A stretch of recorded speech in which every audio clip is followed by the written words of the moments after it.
Lux presents Hollywood.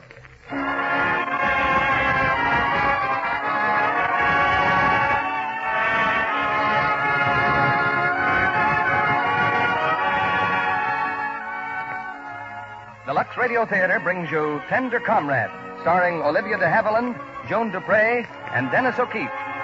Ladies and gentlemen, your producer, Mr. Cecil B. DeMille.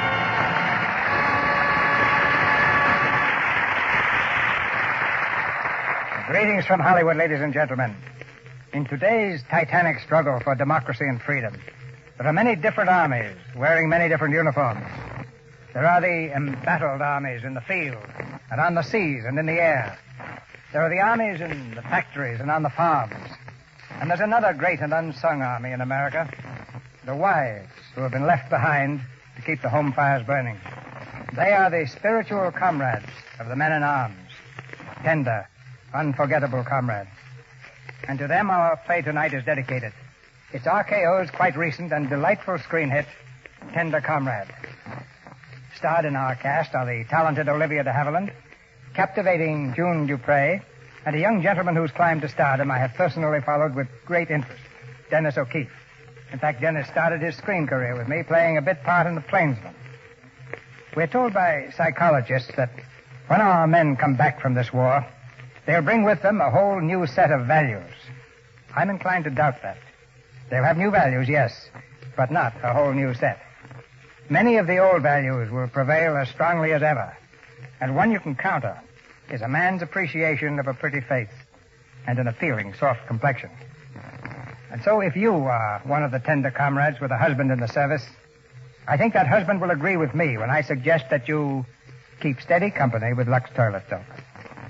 Now here's the first act of tonight's play, starring Tender Comrade, starring Olivia de Havilland as Jo, June Dupre as Barbara, and Dennis O'Keefe as Chris.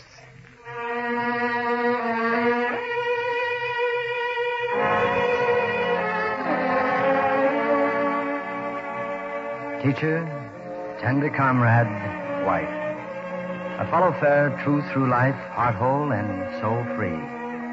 The august Father gave to me. This story begins a couple of years ago in a small apartment in Los Angeles. An anxious, restless girl waits in a dark room. She's Mrs. Christopher Jones, called Jo. She keeps looking at the clock and then through the window to the black, silent street. With a heavy sigh, she slumps into a chair. Suddenly, there's a knock. She runs to the door and flings it open. Chris! Oh, Chris! Jo. Oh, gosh. Chris, I can't say anything. Oh, neither can I. I just want to hold you and kiss you. Oh, it's been so long. Yeah. Oh, you big baby. Here, handkerchief. Thanks. I'm home, Jo. Not much like our place in Shale City. Well, you're here. It's home. How are you, Jo? Fine. How are you? Oh, I'm fine. How's it feel to be working for a living? Oh, it helps, Chris. In lots of ways. A year ago, you never thought your wife would be making airplanes, did you? Sometimes it makes me mad, Jo. Sometimes it makes me kind of proud. Mostly proud, I guess. How long can you stay? Not long. Only till morning, 6:30. I guess we'll be shoving off overseas. Oh, Chris. Where? I don't know. Hey, come on, this is no funeral. Me, your husband, I'm home for the night. I want a hot bath and a cold drink and about 300 kisses. And I'll have the bath first, if you don't mind. 75 degrees and make it snappy.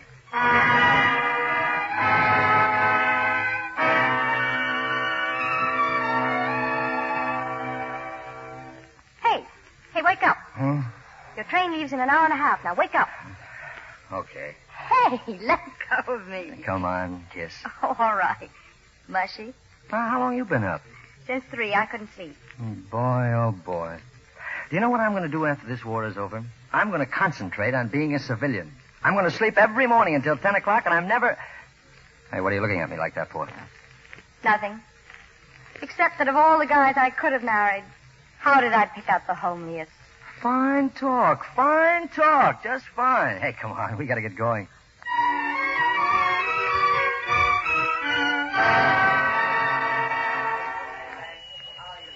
Good thing we hurried, Jo. There's the train. You still have 2 minutes. Oh, Chris, I'm scared. Oh, now nothing's going to happen. Look, I'm one out of millions of GIs. Figure out the percentages. They're all in my favor. I know it. That holy mackerel, I'm sure going to miss you. Yeah, me too. But just think how it's going to be when I get back home again. I'll jump off the train and pick you up and kiss you a couple of 100 times and take you back to Shale City. You know, Shale City's got it all over Los Angeles. What else? Oh, not much more to tell, I guess. Except that I'll be crazier about you because I've been away from you longer. We'll go back to Shale City and get that little place on the edge of town. Yeah, you bet. And I'm going to build a barbecue, and we can have the gang over and have a few drinks, and I'll barbecue the meat while you take care of the salad and stuff. Uh-huh. And then we can sleep on Sunday mornings. Maybe all day. Boy. There's another thing we'll be able to have after this is over. What's that? We'll have ourselves a kid and a big backyard with vegetables and a place for him to play. You know, it's a funny thing. I never thought I'd ever want any kids until I married you. Well, you weren't supposed to, you big lug. Joe, I love you. The way I love you is like a fever that's all over me. Write me, baby. Will you write me whenever you can? Chris, I'll write you every day. And every minute, every second, I'll be sending you messages. And remember to take care of yourself. And don't pay any attention to those Australian girls. And come back to me, Chris. Come back to me. Give me a kiss. Joe, no matter how tough things are, no matter how bad they seem, all I have to do is think of you and I'll come through. Goodbye, Joe. Goodbye, Chris. Goodbye.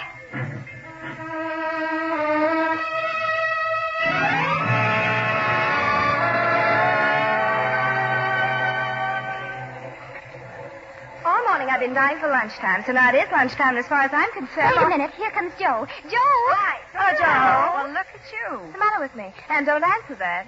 I'll never learn, Joe. A 14-ton hangover. Hey, you should talk. Joe, your eyes are all swollen. Yeah. Chris got in last night. We had breakfast this morning. I saw him off, and then I bawled. Joe, well, how is he? He's okay, Helen.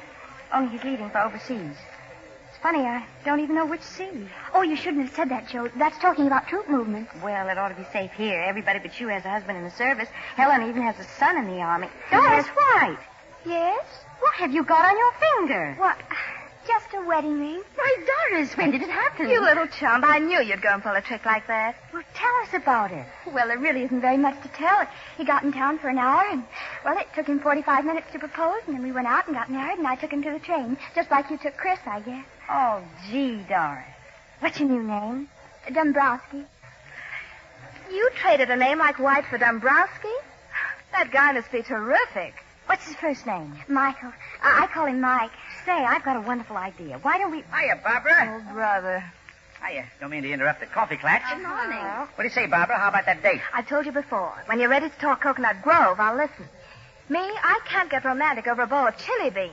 Okay. I'll try again when you're rising so bloodshot. Oh, go dye your hair and come back disguised as a young wolf. These senior citizens. Well, if you ask me, I think you're leading him on. On to what? The 60-cent blue plate special? Still, you do make dates, Barbara. Why not? Well, because you've got a husband in the Navy. That's why not. Listen to me. If you've had as much trouble with a man as I've had with Pete Thomas, no sense of responsibility, no nothing. He had enough sense of responsibility to enlist, didn't he? Oh, sure. He'd enlisted all right. 3 years before Pearl Harbor. He fell for that girl in every port stop. Only I'll bet for him it works. Oh, Joe, you started to say you had an idea.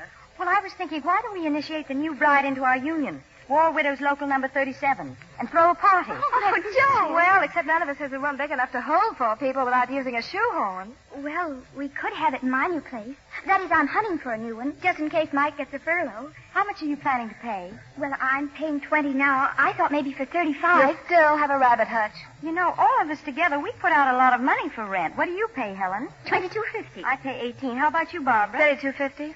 I like gaudy things. Let's see now. That's over $90. How do you like that? Why, but for that kind of dough, we could have a real house with a dining room and a living room and a bedroom apiece, maybe, and furnished. Well, it might work. But we're all such different people, and there might be a clash of personalities. We'd have to find some way of adjusting any disputes that might come up. Well, that should be simple. We take a vote. If anything comes up, we'll just call a meeting. Now, how about it? Okay? Everybody in favor say aye. Aye. Barbara? Huh? We'll say aye. Aye. Unanimous. We'll start house hunting right after work.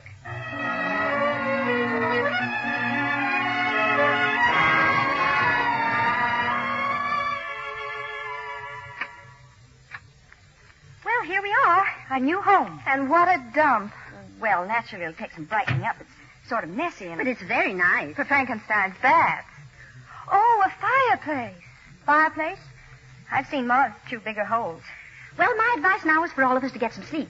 We can go over everything in the morning. Oh, come on, kids. Let's look at the bedroom. Hey, break step when you get to that stairway. Looks very tired.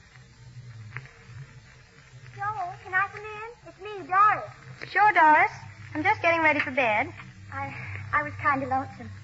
Yeah, I know.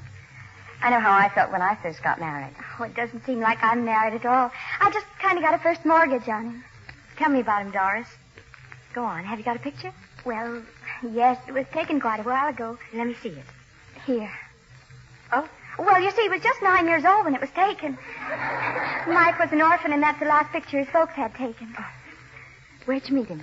On the streetcar. About 6 months ago. What did he say when he proposed? Oh, Joe. Well, how are you going to know you're married if you don't talk about it? Go on. It's fun. Well, we were in the Pig and Whistle, and he told me about his folks in the army, and then he got kind of red and uncomfortable, and he said, I don't feel so good. Let's go out and get some air. And I said, well, what's the matter? And he said, I don't know. I just haven't got any appetite. And I said, well, maybe you're in love or something. And he said, well, maybe I am. And I said, well, there's a cure for that. You could tell her all about it and maybe get married. And he said, well, I don't know whether she'd have me or not. And I said, of course I will. And then we just looked, and I said, oh, Mike, that's the most beautiful proposal a girl's ever had. And then he got that, you know, that kind of smug look that they get. And he said, gosh, Doris, I never thought I'd have the nerve to say it. Gee, aren't men fools? Yes, but aren't they sweet? Uh-huh. Is that a picture of Chris? Mm-hmm. I take it to bed with me. Pretty sappy, huh? Oh, no. Well, I'll feel better. I better go and leave you two alone. You and Chris. Good night, Doris. Sweet dreams. Good night, Joe.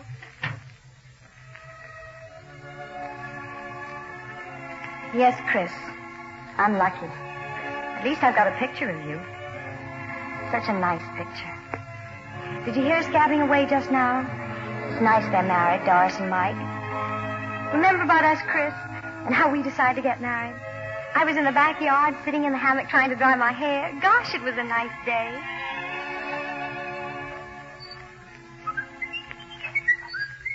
Hiya, babe. I'm all right. And don't call me babe. You know, I've been thinking. And it seems to me that you and I ought to get married. What did you say just then? I said that maybe we ought to get married. Well, if you haven't got the nerve of a government mule. Well, what's wrong? What's wrong? Everything's wrong. What about last night? Last night? You just got the wrong girl, that's all. Me, I'm Joe Flanagan, remember? And last night you just spent all your time with Linda Randall, that's all. I danced 3 times with Linda. And at the Hendersons it was Madie Sanders, and at the Halloween party it was... You must be nuts. I hardly know Madie Sanders. You spend all your time dancing and flirting with other girls, and then when you feel your years creeping over you, you come back to good old Joe. What do you mean, years creeping over me?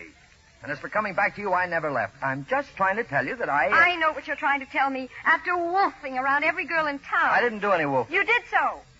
What happened? The others turned you down? Doggone it, Joe. I never proposed to anybody but you. A fine proposal. Making everybody miserable all the time. Well, doggone it, Joe. I haven't made anybody miserable. You have too. All right, who? Me, you darn fool. Now, look. I didn't come over here to get into a fight. Ever since we were kids, I guess I've been in love with you. And so it seemed like a nice sunny morning, and I thought to myself, I guess I'll drop by Joe's house and ask her to marry me, and that's all there is to it. Well... why didn't you tell me before? Because I didn't know, I guess. Know what? But I was in love with you. Well, that's just fine and dandy. So you've been stringing me along all these years. I haven't been stringing anybody along. Well, then tell me this, Mr. Wolf. What have you been hanging around all these years for if you didn't know? Because I like to hang around. I liked you, and I liked... Oh, you wanted me to be a sister to you, huh? Pal. Lead you around by the hand and keep your nose dry so you go chasing around. Oh, for the love of Pete, Joe, will you stop picking on me? Gee, I never saw a girl so hard to propose to as you are. Uh-huh. So, I thought you'd never proposed to any other girl before. I never did. Then how'd you know you never saw a girl so hard to propose to? Oh, Joe, that's just the way you say something you don't mean. I don't know why we're having all this trouble. Because a girl likes to plan on things, that's why. With a tight-mouthed clam like you, she's never safe. She can't act like she's in love because she never knows how the guy really feels about her. She can't even get a kick out of it because the darn fool may not be in love with her at all. And she'd just be making an idiot out of herself in front of everybody. That's what makes me so darn sore, Chris Jones. You and your old secrets, and if you... Shut up.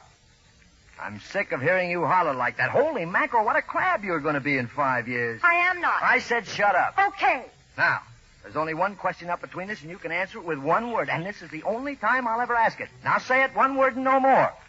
Will you marry me? Yes. That's what I thought. That's what you knew, you darn fool. That's what you've always known. That's what's always made me so darn sore. Oh, Joe, I think I've been loving you since the time I cut off your hair. Gee, was Mom sore. Yeah, so was I after the old man got through with me. Gosh, seems good, doesn't it? Seems wonderful. Hey, what's the big idea? You stop kissing me? Of course not. Hey, watch out, the hammock. Oh, for goodness sake. It's all right, Mom. He's going to marry me.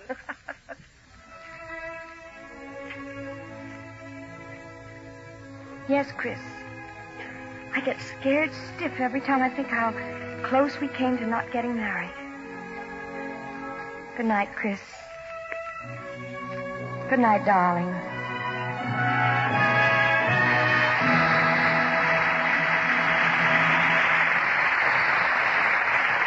In just a minute, Mr. DeMille and our stars will return in Act 2 of Tender Comrade. Lux girls, Lux girls, Lux girls. Why, Sally, what are you doing? Thinking out loud? Why, yes, Mr. Kennedy, I guess I was. Thinking about Lux girls. You see them everywhere, you know. You bet I know. Those girls with the gorgeous complexions. Well, I went to the opening of a new picture the other night, Mr. Kennedy. I saw Barbara Stanwyck, Rita Hayworth, and that lovely new star, Lauren Bacall. Every one of them Lux girls. And every one of them with a really beautiful skin. That Lux soap certainly must have something. It certainly has, Mr. Kennedy. When you realize how many of the famous stars use it every single day, you know it's just got to be good. Well, Sally, we know it's as fine a soap as can be made. Yes, Lux soap has rich, extra creamy lather. So many of the stars speak of that. Active lather that goes to work so gently and quickly. Screen stars say they wouldn't miss their daily Lux soap facials for anything. Well, there's no doubt about it. Regular beauty facials with Lux toilet soap really make skin lovelier. In recent tests, actually 3 out of 4 complexions improved in a short time. And the nice thing is, active lather facials are so easy, so quick. All you do is cover your face with the rich Lux soap lather, lots of it, and work it in thoroughly. You rinse with warm water, splash with cold, then pat with a soft towel to dry. Pretty simple, Sally, considering that's the complexion care that actually makes skin smoother, fresher, more appealing. The complexion care 9 out of 10 screen stars use. And now, a suggestion to the ladies in our audience. Why not get some gentle white Lux toilet soap tomorrow? Use it every day for a while. Then look in your mirror. See if you aren't pleased with the softer, lovelier look your skin will have. And now, Mr. DeMille returns to the microphone. Act 2 of Tender Comrade, starring Olivia de Havilland as Joe, June Dupre as Barbara, and Dennis O'Keefe as Chris.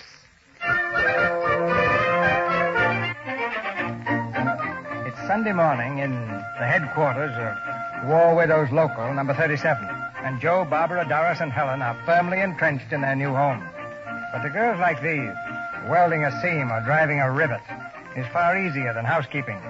For 3 futile hours, they've struggled with floor mops and scrubbing brushes. And now on the second floor, Barbara is about to tackle the staircase. But unfortunately, the staircase tackles Barbara.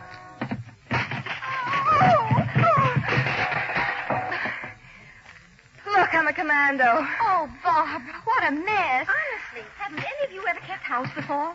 Look, you don't carry 'em up sidewise. You carry it lengthwise like a fishing pole, see? I guess I'm just a well-developed half-wit.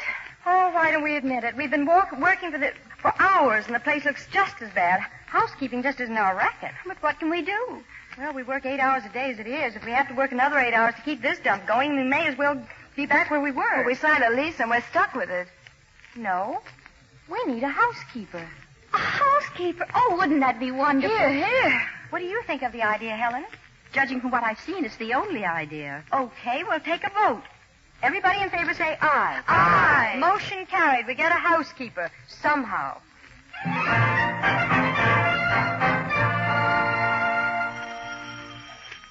Doorbell.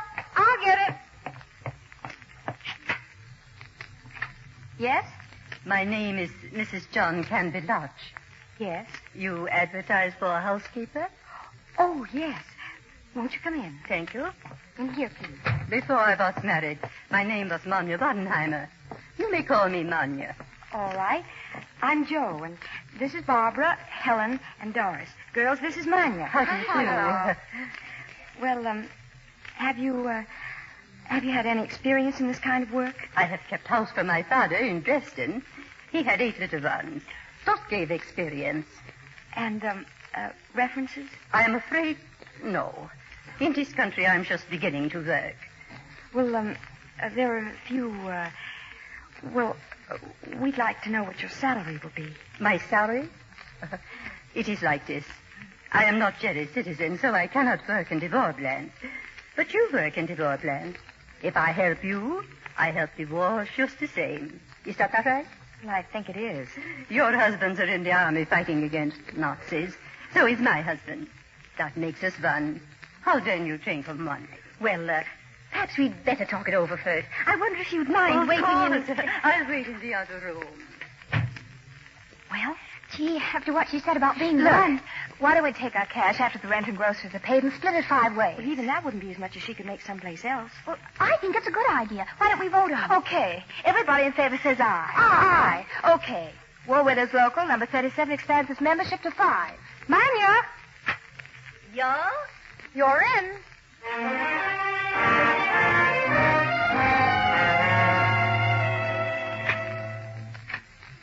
Oh, good evening, Mrs. Thomas. Hi, Manya. You're late, but I saved supper. Skip it. I've got a date. That's you, Barbara? We're in here. Coming. Hey, where have you been? Barbara, your hair. Like it? Stop by to have it done. You should wear it like that always. You have very small ears. Going out? Yeah.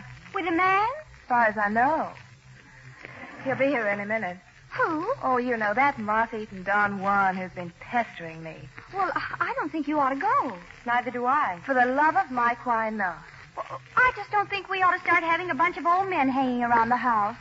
What do you mean, old? He's only 42. Go ahead and do what you like. But I should think with Pete out there somewhere on a ship, you might at least try to play square. You leave Pete out of this. He's a no-good, double-crossing woman chasing dope. He hasn't written to me for 3 months, and as far as I'm concerned, he doesn't have to.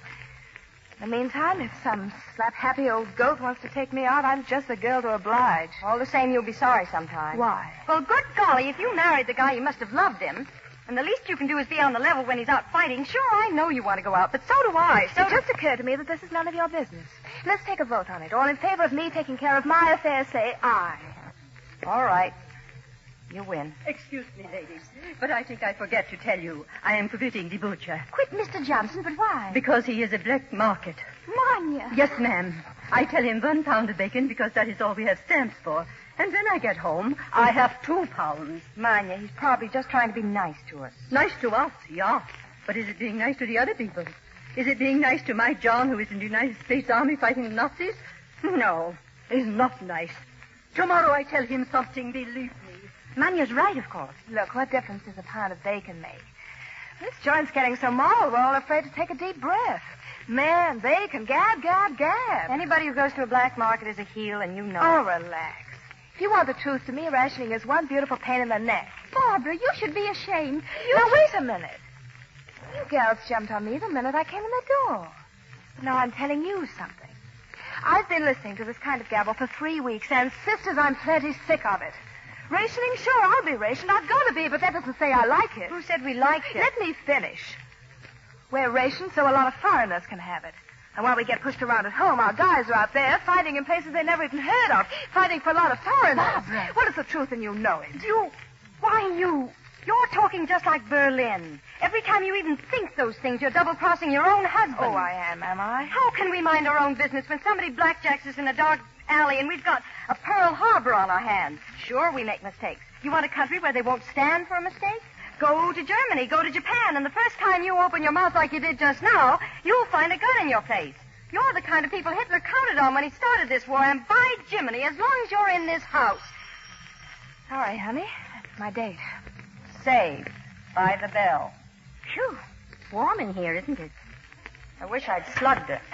Oh, hello, Waldo. Come on in. Hiya, baby. I could run upstairs, but I'll only be a minute. Oh, this is Helen Stacy, Doris Dombrowski, and in this corner, featherweight Joe Jones. I guess you know them, don't you? Hello. The atmosphere's a little thick, Waldo. We've been having what is known as a small beef. Huh. Small beef's better than none these days. Sit down. The girls are just dying to talk to you. Say, listen. Newsboys. Sounds like an extra's out. An extra? Wait a second. I'll go and see. Paper! Read all about the duties, lady. X3, all about the Yorktown. Here, boy. X3, express carrier Yorktown. Tuck X3. What did he say about the Yorktown? Helen, let me see that paper. Barbara. The Navy Department has just announced the loss of the aircraft carrier Yorktown. The disaster occurred. All Los Angeles men are reported missing. Lieutenant Junior grade hard pistons in the 535 Teller Avenue. The machinist's mate, Peter Thomas, whose wife... Pete. Oh, Barbara. Barbara.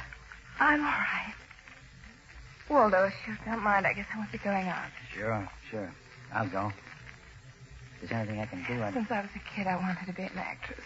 I guess I've been building my whole life for this moment. But I never expected my timing to be so good. Even though I exit up the staircase. Oh, why doesn't somebody cut my tongue out? But, gee, Joe, it's not your fault. Joe, where are you going? To my room. Let Barbara alone now. And please let me alone, too.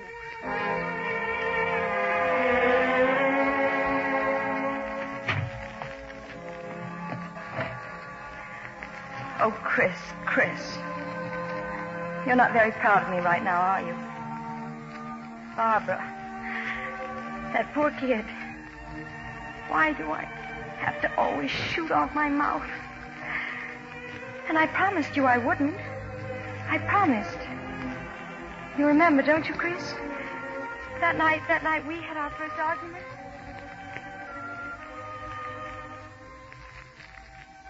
Chris? What are you reading? No, a magazine. Oh. It's an article. Will the United States enter World War II? You need a shine. Yeah, I know. Hey, what's this? Where? In your hand. Is it a splinter? I guess so. Wait a minute. I'll get a needle from the basket. Here it is. Now give me your hand. Oh, okay. Now hold still and it won't... Ouch! Did it hurt? Well, sure it hurt. It hurt a lot. Oh, you. Always whining. I'm not whining. You asked me a question. Oh, all right. Now hold still. Hey, wait a minute. Did you sterilize that needle? I might get an infection. An infection. I stuck a nail clear through my foot when I was 12, and I didn't make half as big a fuss. I'm not making a fuss. But when you take a needle that long and jab it halfway through a man's hand, that's no good. You'll scar me up. Scar you up. You're a hypochondriac anyway. Well, how do you like that? Just because I don't want to get stuck like a pig in a slaughterhouse, I'm a hypochondriac. Oh, hold still and let me get the thing out. It isn't going to hurt at all. Oh. There, you see, it didn't hurt at all. No more than if you chopped my leg off. I wish you'd spend more time sewing buttons on my shirts and less time hacking at my hand. What was that about your shirts? Oh, the shirts are fine. It's the buttons. Well, why didn't you say something about it? I did. Day before yesterday, I said, Joe, my shirts are all getting so they don't have any buttons. Oh, you did. All I did today was scrub the back porch and clean out the basement and take those slips over to Mother's house and get your breakfast and get your lunch and lay off, will you? You sound like I was making a galley slave out of you. All day long, it's just work. Day in, day out, trying to keep the house neat and clean and trying to keep you fed, and then what happens? The minute you hit the front door, you start yelling something about your shirts. I haven't just hit the front door. I've been home for 2 hours. I've eaten dinner, and I've helped you with the dishes. I was trying to read an article, and you start to slice my hand open. And then I just happened to say something Just happened. You've been building up to this all evening. All right. Go ahead. Think up some more things. All right, I will. My suit isn't back from the cleaners like you promised. My socks are in the top drawer again instead of in the middle drawer where I keep begging you to put them. And my nightshirt is never on the same hook at night as where I put it in the morning. And somebody's been using my razor, and you can't tell me it was the pussycat. Is that all? I can think of plenty more. Including, I suppose, the fact that you never clean out the bathtub when you're through. Ah, there you go. I warned you about that before we were married. I told you I hated cleaning out the tub and I'd never do it. No, sir. Can't hang that on me because you were told in advance and you said you didn't care. That's because I didn't know you so well. Now I do. All you want is somebody to slave and cook and take care of the laundry and dust the furniture and lay out your clothes and scrub the bathtub and then sit with the hands folded in the evening and watch you read. Joe. Shirts. Nothing but an old housekeeper. If he wanted a housekeeper, why didn't he get one?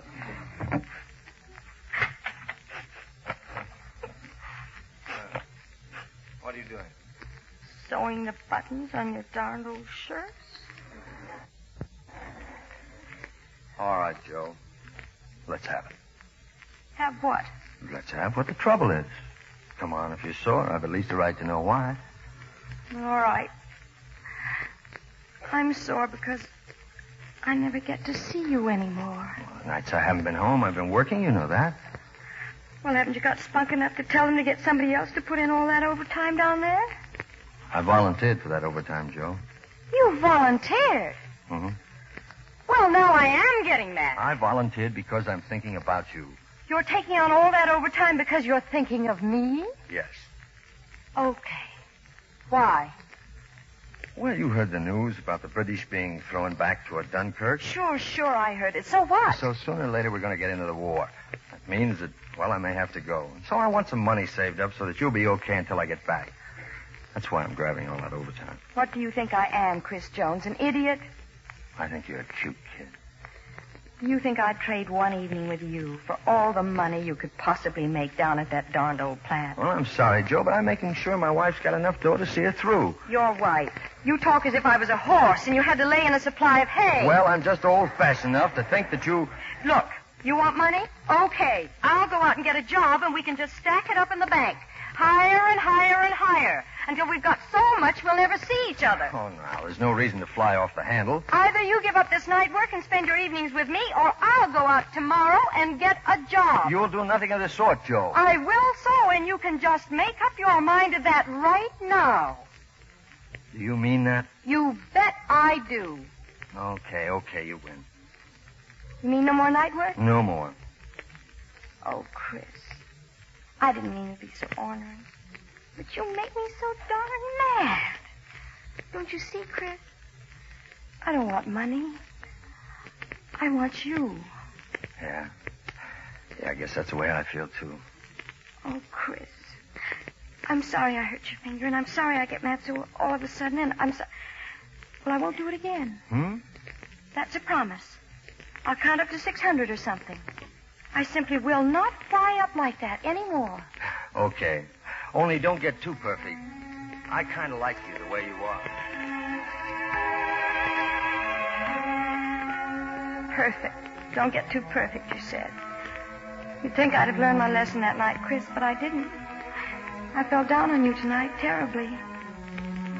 Barbara's inside the other room. I can still hear her sobbing. Oh, Chris, I need you. I need you. Something awful.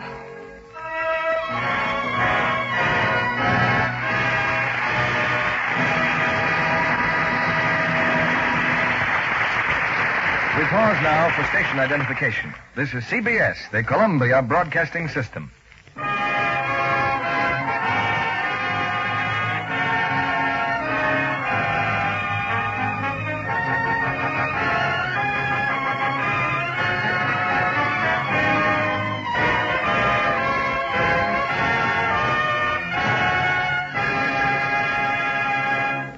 In a few minutes, Mr. DeMille and our stars will return in Act 2 of Tender Comrade.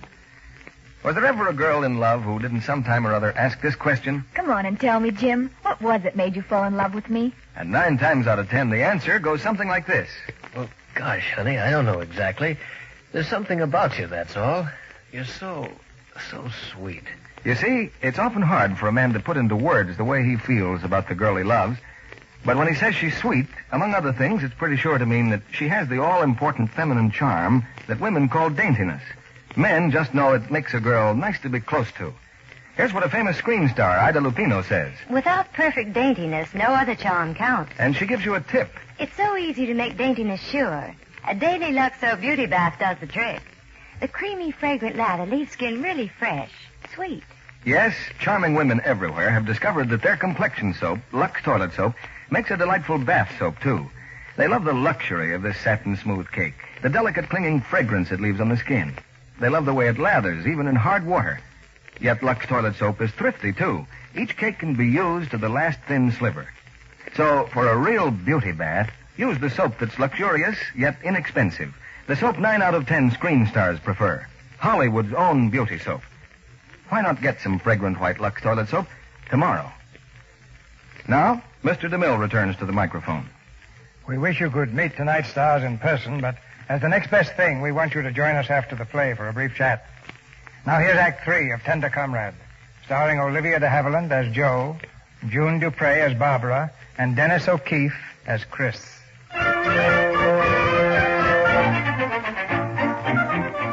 The weeks slipped by. And with Manya managing the household, the membership of War Widows Local, number 37, has settled down to routine. But put 5 women together and something's bound to happen. And it does happen one evening. When Jo comes home late, a strange smile on her lips and her eyes all glimmering. Jo? Yep? Hurry up. Dinner's on. Hey, how come you took the afternoon off? Look, I think we'd better have a meeting right away. Kids, we got trouble. But, Joe, what's wrong? Well, you remember it was my idea that we take this house in the first place? Yes. And it was I who suggested that we get a housekeeper like Manya, remember? Joe, what on earth? Well, it looks like I'm going to get more good out of it than any of you because, well, that's why I want you to know that I didn't know until today. For heaven's sake, now what? That I'm going to have a baby. Oh, darling. Gee, that's wonderful. That's simply wonderful. Yeah, I think so, too.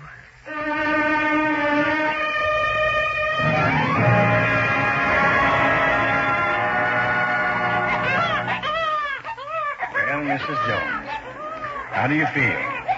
Well, I guess I'm too dazed to know, Doctor, but I think I feel fine. You should feel fine. You got a fine baby boy. Fine baby.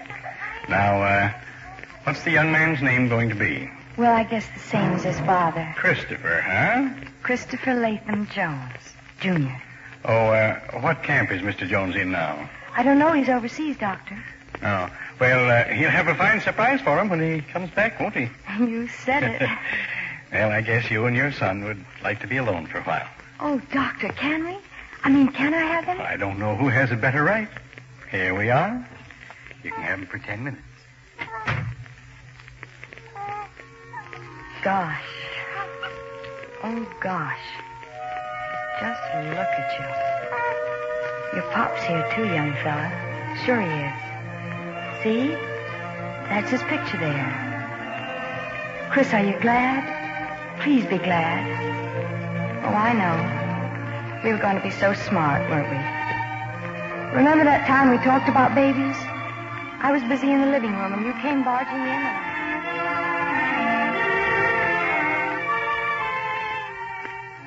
Hey, what's that you're doing? Oh, practicing. On diapers? Uh-huh. Yes, sir. First things first. And when you're getting ready for babies, that means diapers. I see. Louise wanted me to get a bathrobe. Imagine. Oh, Louise knows all about this, too, huh? Oh, everybody knows. But you never got around to telling me because I'm not very important. Well, there's no use getting upset about it. No, of course not. No. Because it's none of your business. None of my business. Well, if Harvey wanted you to know, I guess he would have told you. Well, what's Harvey got to do with it? Don't be such a numbskull. It's Harvey's baby. Oh, Harvey and Jane are going to have a baby. Well, of course. We're going to give Jane a shower, and I got diapers. Oh, well, that's different. Oh, Chris, you didn't think. Yeah, that's just exactly what I thought. Oh, Chris, I think that's cute. You were scared. Well, I'm glad. This is no time to have babies. Well, everybody seems to be having them, the Gateses and the Hiltons. And... You're not getting at anything, are you, Joe? Mm-mm. Because if you are, I think we ought to do a little talking about it first. See, Joe, I wouldn't like to leave you alone with the baby. Leave me alone. Well, the draft is going to come calling on me one of these days, and I'd just soon you had nobody to take care of but yourself. Well, they're not going to take married men. It says so in the paper. You're going to have to take married men. You mean you want to go off and get in the army? Well, I don't mean that at all. I just mean that it may be necessary, and that's why when you started talking about babies, I got scared. Only if we did have a baby, I wouldn't be so alone when you went. Oh, there'll be time later on, Joe. I've kind of made some plans about that kid of ours. I want him to have the best of everything, the very best from the minute he's born. You do, too. Sure. Be nice if he looked like you, too. Well, having a baby is a pretty important thing. Take you and me. We never went to college. Well, I'm not complaining, but our kid, that's different. If he wants to be a doctor, lawyer, musician or something, I want to be able to back him up. He'll be smart. I hope he's got your brains. Well, then again, I'd kind of like to be around when he's born. And I'd like to see him when he begins to talk and when he... Well, whatever it is they do first. He'll do everything early. I've just got that feeling. Oh, after the war is over, we'll have the doggonedest kid you ever saw. But right now, I don't think it'd be fair to him. Well, I guess you're right, Chris. You're always right. You and I, we're going to be smart about it. We, the Joneses, hereby swear off kids for the duration. Oh, don't be sad, Joe. I love you so much, I seem to be going around all the time in a kind of a pink fog. I'm the luckiest guy on earth.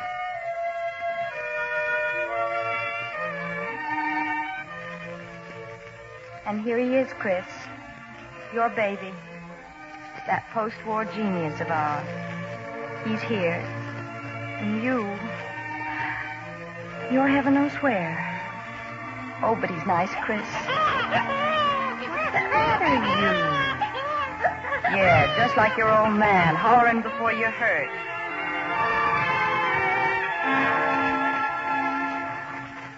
Well, what did you think of him, Helen? Oh, he's just wonderful, just wonderful. Yeah, I think so, too. And you're coming home tomorrow. That's wonderful, too. Say, any mail at home? It's just one letter for me. From Arthur? Yes. Fine thing. Everybody gets mail but me. Helen? You suppose you could read some of it to me? Why, of course, darling. He says, he's so glad we have such a nice place, that my friends are all so wonderful. And then he says, I just received word that our son, our Ted, has been made a major. But don't write Ted until he tells you about it first. Somehow I feel it's our triumph as much as his, and that I have the right to break the news to you first, in secret. Joe, I just can't see it. May I? The news to you first, in secret. I find myself sitting here thinking of all that has happened to us. And it all centers around you, my darling, and around Ted. And I think that most of all, I remember that for 23 years, with all our blunders, we still have his respect. That's pretty good, isn't it, Helen? I can't wait to see him with gold oak leaves on his shoulders. I'll be so proud to salute him. But in my heart, I'll be saying, my little boy, what I really want is to put my arms around you and hold your head close to me and kiss your cheek. How strange to think he'd resent that, our little son, who used to love it so. Oh, Helen, it's beautiful. Yes, it is beautiful. I wonder, will Chris ever feel like Arthur feels now? And will I ever be like you? Oh, I hope so. Oh, I hope so.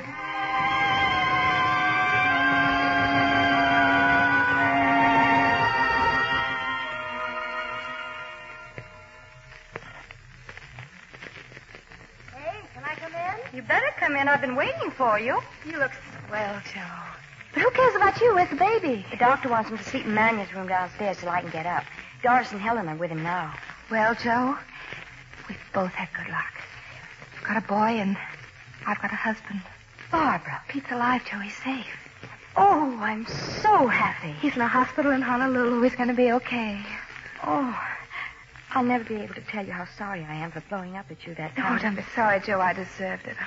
I'm just a big no-good dame, but my heart's in the right place. Sure.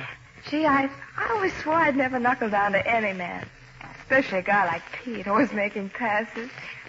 But if I ever get that guy in my arms again, I'll knuckle down to him. Joe, I'm going to love that man like nobody's ever been loved before.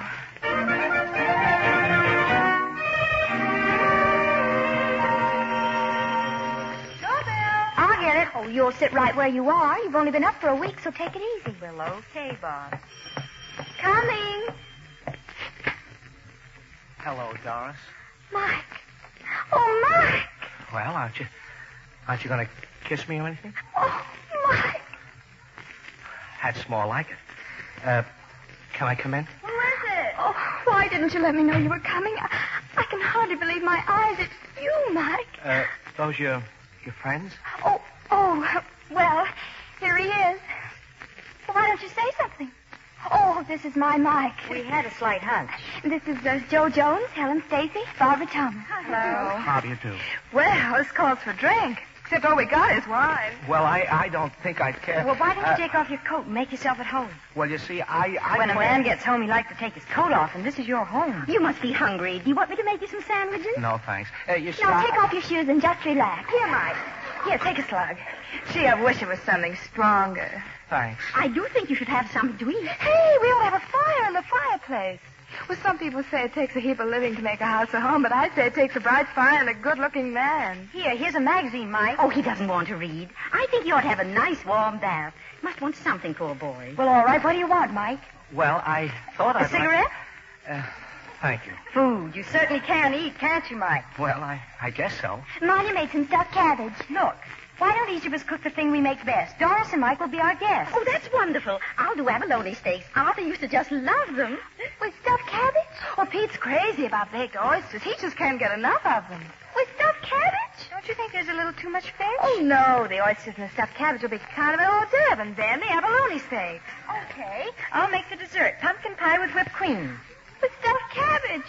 Well, we'd better hurry. Now, I'll need some mushrooms for the sauce. You certainly hit it right, Mike, just in time for dinner. Oh, boy.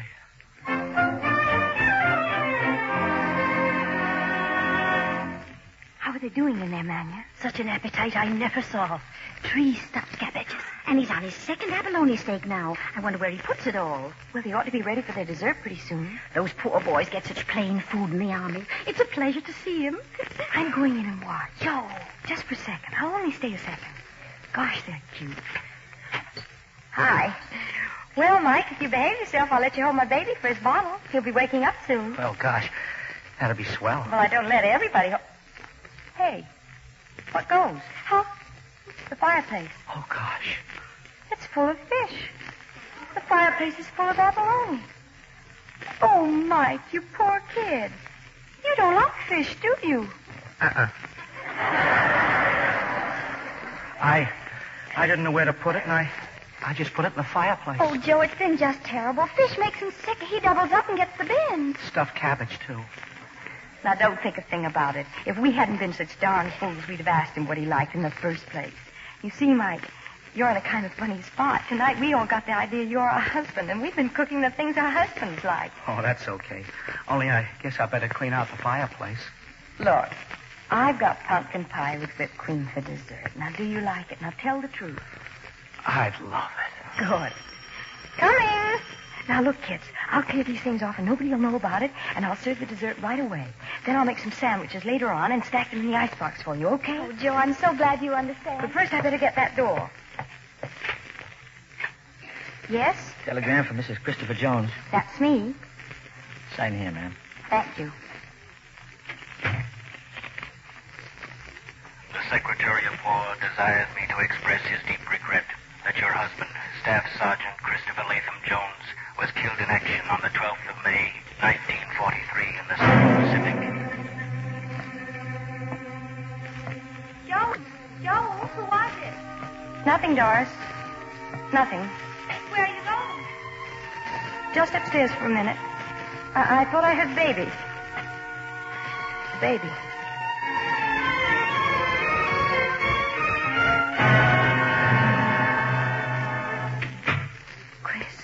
Chris, baby, wake up. Please wake up. I've got to talk to somebody. I can't talk to them downstairs. They're having a party. Besides, this is private. Just between you and me. Why can't I cry? I want to cry and I can't. I kind of made some plans for that kid of ours, Joe. I want him to have the best of everything. The very best, the minute he's born. Yes, he said that. Your father. The man in this picture.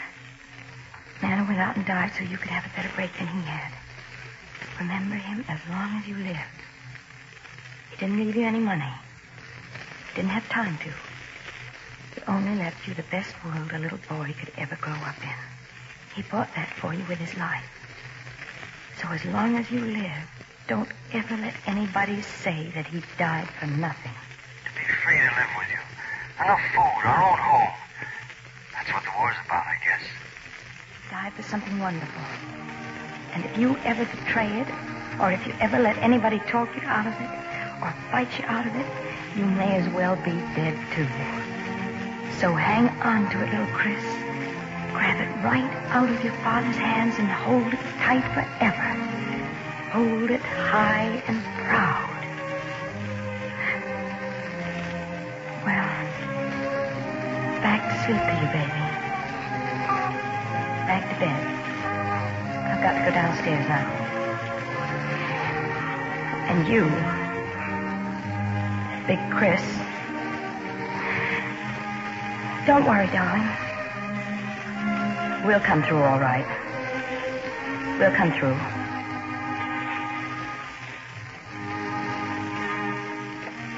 Teacher, tender comrade, wife. A fellow fair, true through life, heart whole and soul free. The august Father gave to me.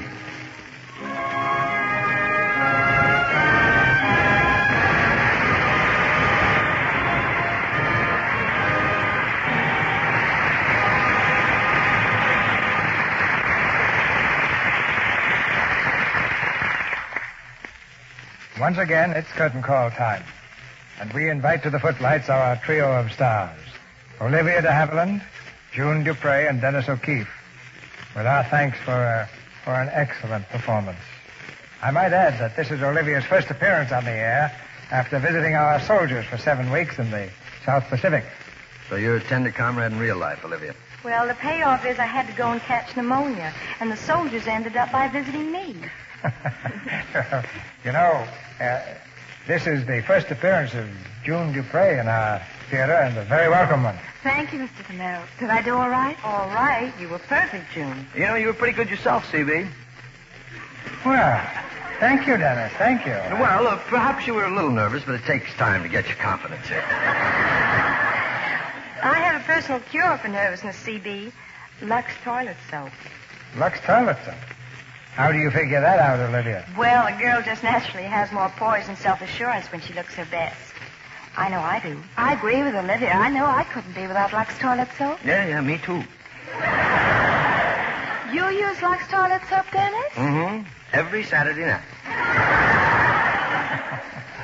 Well, Dennis, you've certainly traveled far in pictures since the first time you worked for me. Oh, that's the DeMille touch, CB.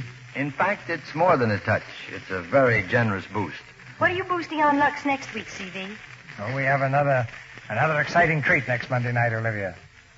It's the Paramount smash hit, Lady in the Dark, starring Ginger Rogers and Ray Milland in their original roles. Lady in the Dark was one of Broadway's great successes, and Hollywood made it one of the screen's most entertaining and sophisticated comedies about a glamorous girl who couldn't make up her mind between success and love. You ought to pack the house, CB. Good night. Good night. Good night. Good night. Good night. Tender dreams for tender comrades. This week, we received a very pleasant notice from Radio Daily, saying that in a poll of radio editors, the Lux Radio Theater was voted America's outstanding dramatic program for 1944.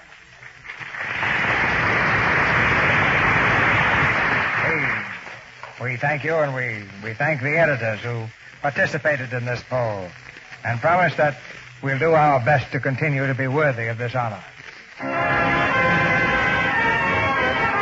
Our sponsors, the makers of LUX Toilet Soap, join me in inviting you to be with us again next Monday night when the Lux Radio Theater presents Ginger Rogers and Ray Milland in Lady in the Dark.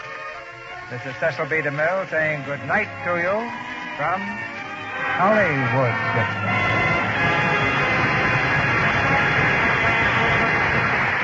This week on Friday, January 26th, we salute the public health nurses, that loyal, hard-working band of women who are helping protect our national health throughout these critical war years.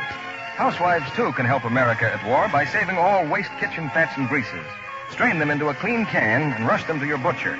In return, he'll give you 2 red ration points plus 4 cents for each pound.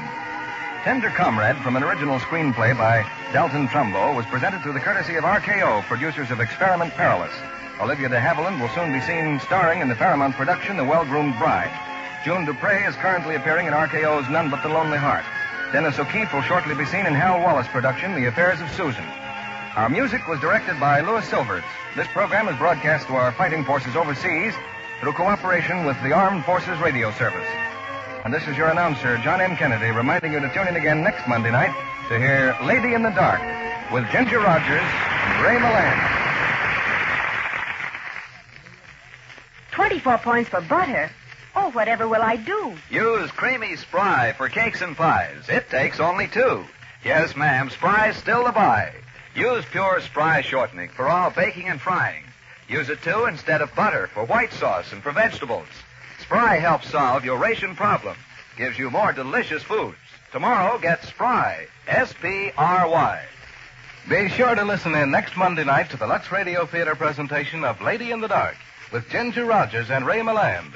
This is CBS, the Columbia Broadcasting System.